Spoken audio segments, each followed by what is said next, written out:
glass shattered first, a deafening crash that jolted me awake at 3 a.m.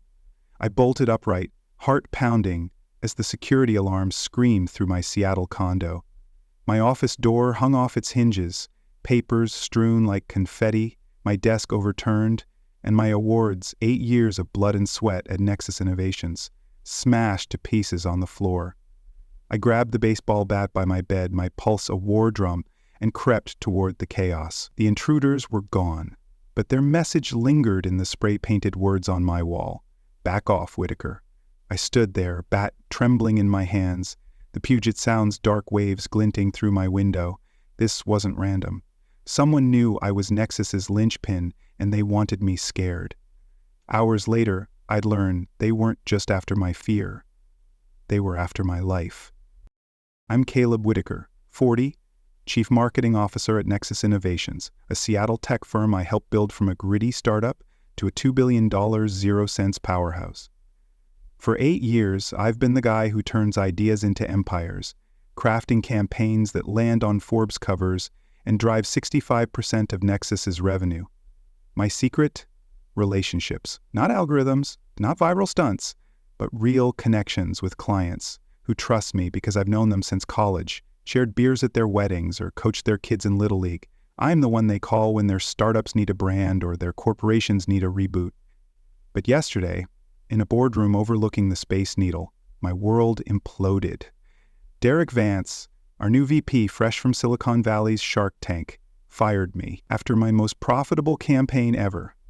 And I'm damned sure those thugs in my office were his opening move. Let's rewind.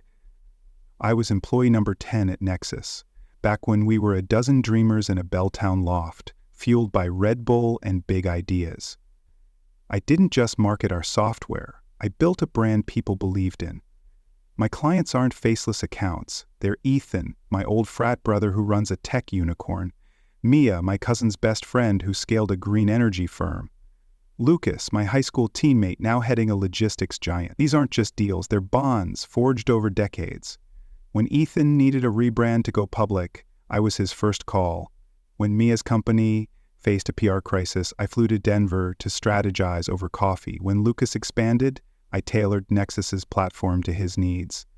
That's why 70% of my portfolio, hundreds of millions in revenue, comes from people who'd rather die than work with anyone else. Trouble brewed 4 months ago when Derek Vance slithered into Nexus. Hired to revolutionize marketing, he's all gelled hair, TED Talk buzzwords, and a smile that doesn't reach his eyes. The CEO, Vanessa Holt, introduced him like he was tech's messiah, promising to make us competitive in the digital age. I'd heard that noise before. Consultants who've never closed a deal but love their PowerPoint. Derek's vision? Aggressive ad spends, influencer hype, and cold metrics over human connection. He wanted clicks, not trust. At his first team meeting, he rolled out a plan for AI-driven campaigns and TikTok stunts, dismissing my relationship-driven approach as a quaint. Ethan, my biggest client, texted me after Derek crashed our pitch. "This guy's a clown, watch your back." Derek didn't just clash with me, he alienated everyone. He gate-crashed a client dinner with Mia, interrupting her to lecture about disruptive branding. She called me later, furious. "Who does this guy think he is? I'm not working with him." Lucas, usually unflappable, complained after Derek audited our contract, questioning my inefficient methods, despite our record profits. "He's gunning for you, Caleb," Lucas warned. I shrugged it off, cocky from years of untouchable success. I'd just led Nexus to its best quarter. $800 million, 0 cents in new contracts, 40% from my campaigns. My office walls were lined with awards, Ad Age Campaign of the Year, Marketing Week Innovator. I thought I was bulletproof. I was wrong. The signs were there. Derek started meeting with junior marketers, excluding me, building his own loyalists. He audited my campaign's nitpicking process while ignoring results. He'd linger by my office, eyeing my client files like a vulture circling carrion. I should have seen it, but I was too busy closing deals, flying to San Francisco to secure Ethan's $50 million 0 cents renewal. When I got back, Vanessa called me to her office. Derek was there, smirking, His laptop opened to a graph I didn't recognize. "Caleb," Vanessa said, her voice tight, "we're pivoting. Derek's vision aligns with our future." I blinked. Pivot? After the quarter we just had? Derek leaned in, his voice oily. "Your methods are nostalgic. We need agility. Disruption. You don't fit the model." I could have fought, thrown my numbers in his face, reminded them I'd personally driven Nexus's valuation past $1 billion. But I saw Vanessa's eyes, already decided. Derek had her ear. Maybe more. "Thanks for the opportunity," I said, standing. "Good luck." Derek's smirk faltered, like he'd wanted a scene, a reason to paint me as unhinged. I walked out, my calm a shield. My team stared at their screens, pretending not to notice. HR was a blur. Non-compete clauses, exit surveys, a checklist delivered by a woman who wouldn't meet my eyes. "You deserved better, Caleb," she whispered, handing me the forms. I nodded, turned in my badge, laptop, phone. In the elevator, the weight hit. Not anger. Something sharper, colder. Derek thought he'd erased me, but he didn't know. My clients weren't just contracts, they were family. I got to my car, a black Audi parked in Nexus's sleek garage, and my personal phone buzzed. "Ethan, just got a call from some kid saying he's my new contact. What's up?" Then Mia. "New guy emailed. Sounds like a bot. You okay?" Lucas. "Nexus swapped you out? Hell no. Within an hour, 20 clients, my entire book worth $600 million, 0 cents annually, were blowing up my phone. Not because Nexus told them to, but because they trusted me." I sat there, the Seattle skyline glinting under a gray sky, and smiled. Derek had no idea what he'd unleashed. That night I swept my condo for bugs, the trashed office still fresh in my mind. Whoever hit me knew my routines, my value to Nexus. Was it Derek, clearing the board before his pivot, or someone else, someone who'd profit from my exit? I poured a whiskey, staring at the Space Needle's glow. My clients were loyal, but loyalty in Seattle's tech world is a double-edged sword. I'd built an empire on relationships, but empires attract enemies, and I had a feeling this was just the beginning. The rain came down in sheets, Seattle's trademark deluge turning the city into a blur of neon and shadow. I stood on my balcony, whiskey burning my throat, the trashed remains of my office still scattered across my condo like a crime scene. My phone buzzed relentlessly. "Ethan, Mia, Lucas, 20 clients worth, $600 million, 0 cents, all demanding answers about why Nexus Innovations had swapped me out for some rookie." I didn't reply, not yet. My mind was on the spray paint, back off Whitaker, and the car crash 3 days ago, when a pickup rammed me off the Aurora Bridge, sending my Audi into the icy waters of Lake Union. I'd clawed my way out, lungs burning, as the current tried to claim me. That wasn't an accident. Neither was the break-in. Someone, Derek Vance, I was sure, wanted me gone, and they weren't stopping at my job. I'm Caleb Whitaker, 40, former Chief Marketing Officer at Nexus Innovations. 8 years ago, I helped build this tech giant from a Belltown loft into a $2 billion 0 cents empire, driving 65% of its revenue through relationships forged over decades. My clients aren't just accounts. They're Ethan, my frat brother, Mia, my cousin's friend, Lucas, my old teammate. They trust me because I've earned it, not because of flashy ads or viral stunts. But Derek, our new VP, a Silicon Valley snake with a smirk and a vendetta, fired me after my best campaign ever. He called my methods nostalgic, pushed for AI ads and influencer hype. Now, with my office trashed, my car sunk, and my life on the line, I'm realizing this isn't just about a job. It's about power, betrayal, and a conspiracy that runs deeper than I ever imagined. The day after the firing, I met Ethan at a dive bar in Fremont, away from Nexus's downtown haunt. His tech unicorn, a $50 million 0 cents Nexus client, was on the verge of pulling out. "Some kid called me, Caleb," he said, slamming his beer down.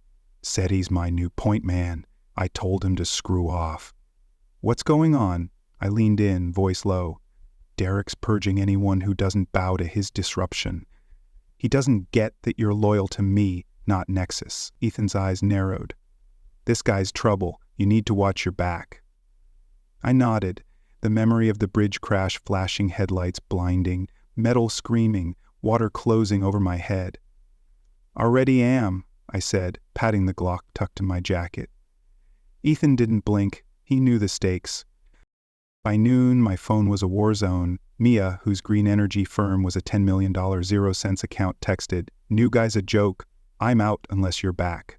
Lucas, logistics kingpin, called, "They're replacing you with a bot? We're auditing our contract."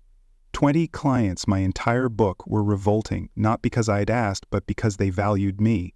I sat in my condo, sipping whiskey, the Seattle skyline a gray smear through the rain. Derek had miscalculated, thinking clients were just numbers.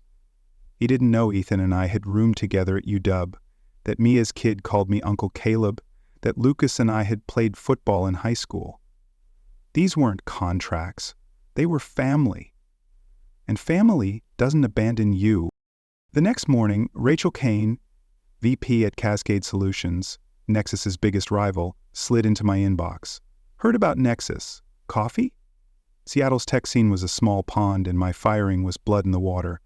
I met Rachel at a Capitol Hill cafe, her sharp eyes scanning me like a chessboard. "Derek's an idiot," she said, stirring her latte. "You're a legend. Everyone's talking, clients, VCs, even our board." She slid a folder across the table. "Head of Client Strategy, 40% salary bump, full autonomy, build your own team." The offer was a lifeline, but I hesitated. "Non-compete clause," I said. Rachel smirked. "Washington courts laugh at those. Our lawyers already checked." I signed a 90-day consulting deal, a legal workaround, my mind racing. Could I rebuild, or was Derek's shadow too long? That afternoon, my condo was hit again. I came home to a kicked-in door, my safe cracked, client files gone. Contracts, emails, campaign plans. The thieves left a USB drive on my desk, a single file, a grainy video of me meeting Ethan, time-stamped yesterday. A voiceover, distorted, hissed, "Stop meddling, or you're done." My blood ran cold. This wasn't just Derek's ambition. Someone with resources? I called a locksmith, upgraded my security, and stashed backups of my remaining files in a safe deposit box. The USB went to my old college buddy Alex, a cybersecurity guru. "Find out who's behind this," I said. He didn't ask questions. He knew my tone. Derek escalated. At a client summit, he cornered me in a hallway, his face a mask of fake concern. "You're stirring trouble, Caleb. Clients are antsy. Stop poaching, or I'll sue you for everything you've got." I laughed, stepping closer. "Poaching? They're leaving because you're a clown. Keep pushing, and you'll see what I've got." His eyes flickered. Fear, maybe? But he doubled down. By evening, Nexus leaked a smear campaign. Articles claiming I'd embezzled funds, faked campaign results, even cheated on my wife, Lauren. The lies hit X, trending in Seattle's tech circles. Lauren, my rock for 12 years, saw them before I could explain. "Caleb, is this true?" she asked, her voice trembling. "They're saying you stole millions." I showed her my bank records, my campaign data, but doubt lingered in her eyes. "I need time," she said, retreating to our guest room. My world was cracking, and Derek knew it. Clients fought back. Ethan's firm froze Nexus projects, citing strategic reevaluation. Mia requested a full contract audit, her $10 million 0 cents account on the line. Lucas sent me a leaked memo from Derek to Vanessa. Neutralize Whitaker's influence, lock data systems, delay transitions, legal threats if needed. Nexus was sabotaging exits, freezing client data, claiming technical issues. I gathered evidence. Screenshots of locked portals, emails denying access, recorded calls where Nexus reps hinted at consequences. Cascade's legal team salivated, smelling tortious interference. But danger followed. Driving home, a black SUV tailed me, weaving through traffic. I floored it, tires screeching, but they matched me, clipping my bumper. I swerved into an alley, heart pounding, losing them in Seattle's maze. Strike three. I fought back smarter. I hosted mixers for clients, casual dinners where Ethan, Mia, and Lucas met, sharing horror stories about Nexus's tactics. They formed a coalition, pooling lawyers, demanding data access, threatening a class action suit. Nexus buckled, but not before danger struck again. A hacker locked my personal accounts, bank, email, cloud, leaking fake emails tying me to a competitor. Alex traced the breach to a dark web contractor, paid in crypto. "This is pro," he said, "someone with deep pockets." I suspected Derek, but Ethan dropped a bomb. A whistleblower's email showing Derek had consulted for a rival firm, Triton Tech, before joining Nexus. Was Derek a plant, sabotaging Nexus to tank its stock for a takeover? The pressure mounted. Lauren's doubt grew, fueled by the smear. "If you're innocent, why is this happening?" she snapped. I begged her to trust me, but she stayed distant. Vanessa called, desperate. "Come back, Caleb. 15% raise, your old role." I laughed. "You let Derek burn me. Fix your own mess." Then in a parking garage, 2 thugs cornered me, one flashing a knife. "Drop the client crap," he growled. I dodged a slash, landed a punch, and sprinted to safety, my shirt torn, adrenaline surging. Strike 5. The tide turned at a client summit. I crashed it, armed with the memo, the whistleblower email, and my evidence. On stage, I exposed Derek's sabotage, his Triton ties, Nexus's data locks. Clients roared, pulling accounts on the spot. 16 of 20 switched to Cascade, a $480 million 0-cents exodus. Nexus caved, offering full data portability. Cascade acquired them months later, and I ensured every Nexus employee got a fair shot. Derek vanished, leaving a note on my car. "You won this round, Whitaker. Next time, you won't." I stood in my new office, Lauren by my side, her trust restored. "We're okay," she whispered. Outside, Seattle's skyline gleamed, a testament to what I'd built and what I'd protect. But questions lingered. Who paid the hackers? Was Triton pulling Derek's strings? What was in those stolen files? And why did Vanessa back Derek so long? Derek's threat echoed. A shadow on my victory. I'd won, but the game wasn't over.